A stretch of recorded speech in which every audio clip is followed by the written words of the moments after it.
আবারও বলছি, আমি যখন বলছি আপনারা আমাদেরকে প্রমাণ দেন আমি কিভাবে অনেক কাজ করতে ওরা ওরা কোনো ধরনের ওরা কোনো কাজ করতে পারে না।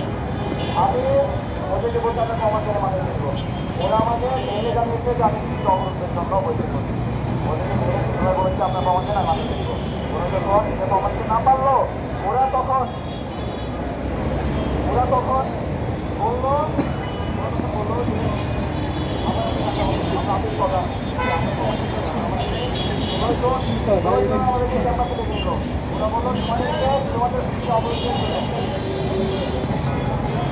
তারপর আমি যখন এই সমস্যা